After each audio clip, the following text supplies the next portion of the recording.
अस्सलाम वालेकुम नाज़रीन, प्रोग्राम मुद्दा में एक और शुमारा लेकर अपने मेज़बान तजम्मुल का आप तक सलाम पहुँचे। जम्मू कश्मीर, मुल्क भर और दुनिया भर में गुलिस्तान न्यूज़ नेटवर्क की टेलीविज़न नशरियात के साथ साथ हमारी सोशल मीडिया की तमाम राब्ता साइट्स पे इस प्रोग्राम को रोज़ाना रात 8:30 से 9 बजे के बीच में आप देख पाते हैं। नाज़रीन, आज जम्मू कश्मीर में गुडूल इनकाउंटर के बाद राजौरी इनकाउंटर की तस्वीर कदर मुख्तलिफ नहीं है। ये तस्वीरें मुख्तलिफ नहीं है, मामलात ज़रासर मुख्तलिफ हैं। और अब ताज़ा अपडेट जो इसमें है, इसमें अभी तक 5 फौजी जवान जो है जहाँ बहक हुए, उन्हें बचाया नहीं जा सका। जम्मू कश्मीर के राजौरी, किश्तवाड़ और पुंछ अजला के सरहदी इलाकों में फोर्सेज ने बड़े पैमाने पर तलाशी ऑपरेशन शुरू कर दी।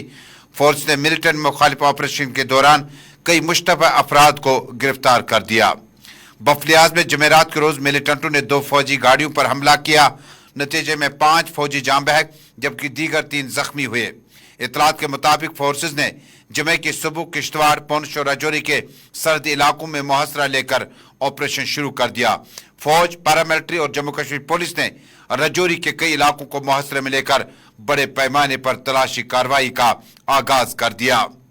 राजौरी, किश्तवाड़, पुंछ अजला में पिछले चंद माह के दौरान मिलिटेंसी के वाक़ात में गैर मामूली इजाफा हुआ। और आज हम इस बहस और मुबाहिसे को जब खोलेंगे तो आपको बता दूं कि एनआई की टीम जो है वो इस इनकाउंटर साइट पे बफलियाज के मकाम पर पहुंची। Director general Jammu Kashmir police chief यानी आर स्वैन भी आज खुद इस सूरत हाल का मुशाहिदा करने के लिए सूरत हाल का मुशाहिदा आज खुद पहुंच चुके हैं बफलियाज के उस इनकाउंटर साइट पे। इसके अलावा 20 से 30 अफराद गिरफ्तार हुए हैं और इलाके में अभी तक जो है सर्च ऑपरेशन और मिलिटेंसी मुखालिफ ऑपरेशन जारी है। अब सीधा इस बहस मुबाहिसे को खोलते हैं। और जब सिक्योरिटी की बात हो तो आपको सिक्योरिटी का ही एंगल देखना है और आपको दिफाई एंगल देखना है कि ये हिकमत अमली जो है ये किस तरह से शिफ्ट हुई। जहाँ एक तरफ जम्मू कश्मीर के दक्षिणी कश्मीर में ये ऑपरेशन हमने देखे, फिर उसके बाद साउथ कश्मीर में आखिरी ऑपरेशन हमने गुडूल यानी कोकरनाग में देखा। ये क्या सूरत हाल है?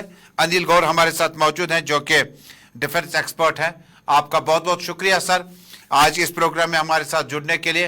अनिल जी, मेरा पहला सवाल होगा, south Kashmir, north Kashmir, central Kashmir, यहाँ जो मिलिटेंसी मुखालिफ ऑपरेशन चले, अब पीर पंजाल और चनाब वैली में ये सिक्योरिटी ऑपरेशन जो है ये किस तरह की स्ट्रेटजी है जो मिलिटेंसी की तरफ से, कि इसका क्या ग्रिड शिफ्ट हुआ है या पहले भी होता रहा और यह ताज़ा इन्फिल्ट्रेशन है इसलिए इस तरह की सूरत हाल फौज को दरपेश है? तजमुल जी, ऐसा है, देखिए जो मिलिटेंसी 90 के दशक से चल रही थी, आपको पता है, वो बेसिकली कश्मीर वैली सेंट्रिक थी। और उसमें क्या होता था कि इन्फिल्ट्रेशन जो हो रही थी ये राजौरी पुंछ के इलाके से होती हुई और ये पीर पंचाल क्रॉस करके ये चले जाते थे कश्मीर घाटी के अंदर। अब हुआ क्या है, जब से ऑपरेशन ऑल आउट शुरू हुआ उसके बाद में आर्टिकल 370 का बरखास्त हुई, सारा कुछ हुआ, वहां पे जो माहौल है कश्मीर वैली के अंदर वो सारा का सारा बदल गया। टेररिज्म जो थी जिस हिसाब से अपने चरम सीमा पे थी 90 के दशक में, आज तकरीबन कश्मीर घाटी के अंदर जो है वो खत्म है। और वहां का जो अवाम भी जो है वो इसके खिलाफ खड़ा हो गया हुआ है।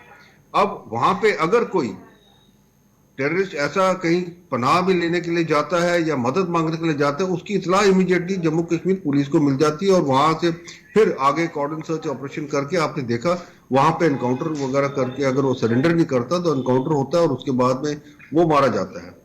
तो ये थी सूरत हाल अभी तक वहां पर। अब हुआ क्या है कि जब ये ऑपरेशन ऑल आउट 2-3 जब चला तो ये जो कुछ जो वहां के जो दहशतगर्द थे, जो अभी भी सिक्योरिटी फोर्सेस मानते हैं कि तकरीबन 25 से 50 के करीब अभी हमारे जम्मू कश्मीर के अंदर ऑपरेट कर रहे हैं, ये सारे के सारे पीर पंचाल के इस तरफ आ गए राजौरी पुंछ वाली साइड में। अब ये इलाका समझने वाला है। देखिए इस इलाके में क्या है, यहाँ पहाड़ियां हैं, सारी जंगल है और नेचुरल हाइडआउट्स है। नेचुरल हाइडआउट्स मीन गुफाएं जो हैं वो खुद ब खुद बनी हुई हैं। और अभी आपने देखा पिछला जो एनकाउंटर हुआ, जब वहां पे जब वहां से सिक्योरिटी फोर्सेस ने उसको सैनिटाइज किया, उस गुफा के अंदर से कितना असला अलग मिला, खाने पीने का सामान अलग मिला, कपड़े अलग मिले, वहां रहने का सामान अलग मिला।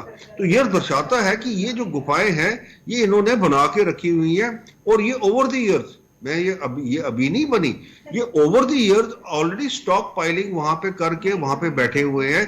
जैसे कि हम भाई ये जगह है, उसका जीपीएस ट्रैकिंग जो है वो आईएसआई के पास है, और वो उनको पता है कि कौन सी जगह पे कौन सी गुफा है, कहाँ पे है, वहां जाके ये लोग जो है छुप जाते हैं। लेकिन अनिल अब जी, ये तो हुई मिलिटेंसी का शिफ्ट, किस तरह से ग्राफ हुआ आपने डिफाइन किया कि बहुत सारे मामला चले।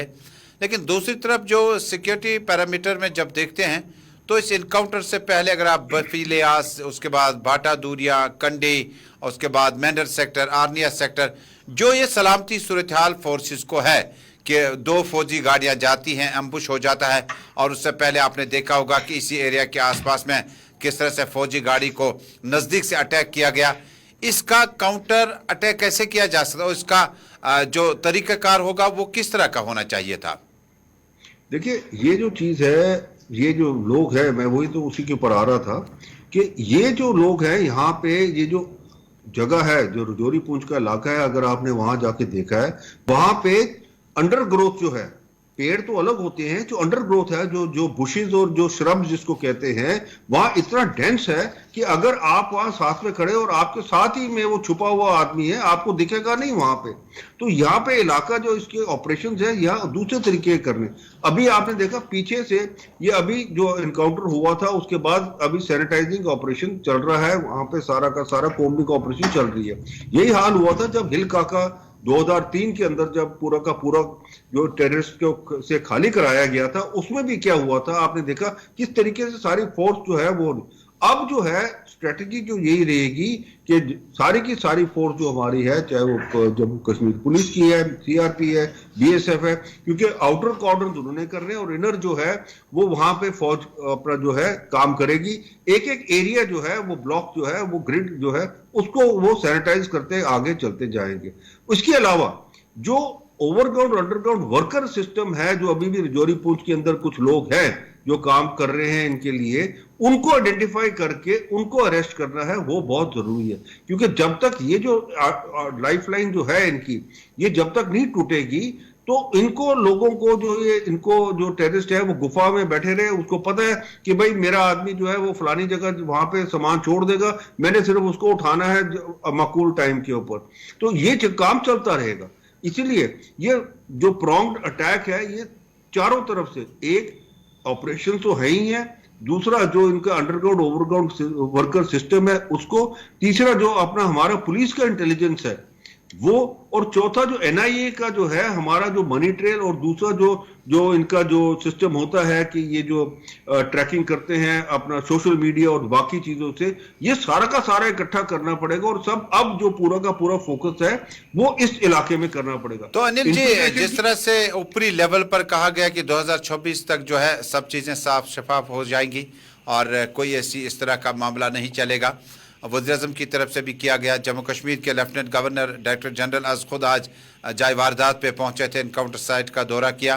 क्या ये मुमकिन है इन हालात में, जब आप मशरिकी वस्ता और उसके बाद एशिया के ममालिक, अफगानिस्तान की सूरत हाल और बाकी हमसाय ममालिक की सूरत हाल की बात करते हैं, तो क्या ये मुमकिन है कि 2026 में जम्मू कश्मीर में सब कुछ ख़त्म हुआ होगा? देखिए, सब कुछ खत्म तो सारी दुनिया में अभी भी नहीं है। अगर आप देखें, यूरोप देख लीजिए, अमेरिका देख लीजिए, ग्रेट ब्रिटेन देख लीजिए, वहां पे भी ये जो टेररिस्ट घटनाएं जो हैं वो चल रही हैं। वो इतनी जबरदस्त नहीं चल रही कि जिस हिसाब से यहाँ पे फायरिंग है, पर वहां पे भी लोग जो हैं, जो दहशतगर्द हैं, वो या तो ट्रक चढ़ा देते हैं लोगों के ऊपर, या फिर उसको जो छुरियों से उससे मार देते हैं, या किसी और चीज से चला देते, कार वगैरह चढ़ा देते हैं ऊपर। ये आपने देखा ही है। ये जो एक सिस्टम है जो टेररिज्म का सारी दुनिया के अंदर, ये इसको सारे को खत्म करना, ये आप जम्मू कश्मीर को एक आइसोलेशन में मत देखिए। यहां पे हमारे लिए एक यूनिक प्रॉब्लम ये है कि हमारा जो पड़ोसी है पाकिस्तान जो है, उसने हमें नहीं जीने देना, क्योंकि उनका देखो, उनका एक ही मकसद है कि वो कहते हैं जी कश्मीर जो है वो बनेगा पाकिस्तान। 70 साल से उन्होंने अपना देश जो है, आप देख लीजिए, हिंदुस्तान पाकिस्तान इकट्ठे आजाद हुए थे। आज हिंदुस्तान चांद पे पहुंच गया और पाकिस्तान के अंदर भूखमरी है, लोग कुचले जा रहे हैं एक आटे की बोरी लेने के लिए। अनिल फर्क जी, है हम इस हिंदुस्तान और बहस पाकिस्तान। मुबाहिसे को यहीं पे रोकता होगा, क्योंकि हमारे बीच उर्दू खबरनामा या कश्मीरी खबरनामा जो है वो बैक टू बैक आ जाएंगे। फिलहाल आज के इस मुबाहिसे में शरीक होने के लिए आपका बहुत बहुत शुक्रिया। नाज़रीन, बफलियास में आखिरी इतलात मिलने तक सर्च ऑपरेशन इस वक्त जारी है। डेनिस फॉरेस्ट यानी घने जंगलात का वसी पैमाने पे जो इस वक्त है सर्च ऑपरेशन चल रहा है। जिस तरह से हमारे सिक्योरिटी एक्सपर्ट हैं, डिफेंस एक्सपर्ट अनिल गौर जी बता रहे हैं कि इतना आसान नहीं होगा। अब ये देखने वाली बात होगी 48 घंटे यानी तीसरे दिन के कल शुरुआत जब खबरनामे की हम करेंगे 8:35 पे, तो आपको बता देंगे कि ताज़ा तरीन सूरत हाल बफलियास, कंडी, बाटा दूरिया, थाना मंडी, गिरफ्तारियां कितनी हुई, एनआईए ने इस केस को आज से खंगालना शुरू किया, क्या कुछ डेवलपमेंट हो जाएगी, जम्मू कश्मीर पुलिस चीफ का भी दौरा रहा। इस सब जानने के लिए हमारे साथ बने रहेगा। फिलहाल प्रोग्राम मुद्दा से आज दीजिएगा इजाजत अपने मेजबान तजम्मुल इस्लाम को। अल्लाह हाफिज।